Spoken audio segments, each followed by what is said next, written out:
பிரதிபலிக்கலையே.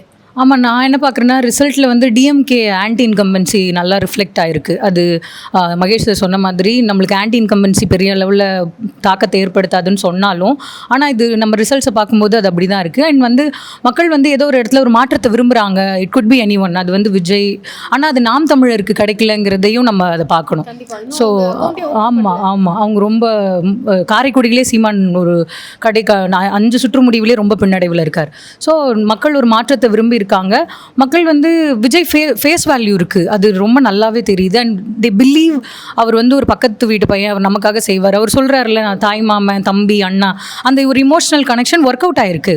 So அதுதான் பார்க்க முடியும். இப்போ இந்த எலெக்ஷனில் திமுக ஜெயிக்கிறாங்க தோக்குறாங்க, ஆனால் எது பெரிய மெசேஜை கன்வே பண்ண போகுது அப்படின்னு நான் எதிர்பார்க்குறேன்னா, கொளத்தூரில் 5 சுற்றுகளுக்கு அப்புறமும் ஸ்டாலின் அவர்கள் பின்தங்கிய ஒரு நிலை.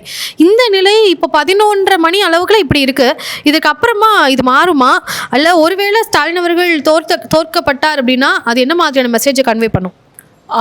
ஆக்சுவலி வந்து ஏற்கனவே எப்போவுமே டிஎம்கே ஒன்ஸ் வந்துச்சுன்னா திருப்பி அடுத்தடுத்து வந்ததாக விஜயே ஒரு இதில் சொல்லியிருப்பார், சரித்திரமே கிடையாதுன்னு சொல்லி. ஸோ அது வந்து மறுபடியும் ப்ரூவன் ஆகிருக்கு, ஹிஸ்ட்ரி அந்த மாதிரி ஒர்க் ஆகிருக்குன்னு சொல்லலாம்.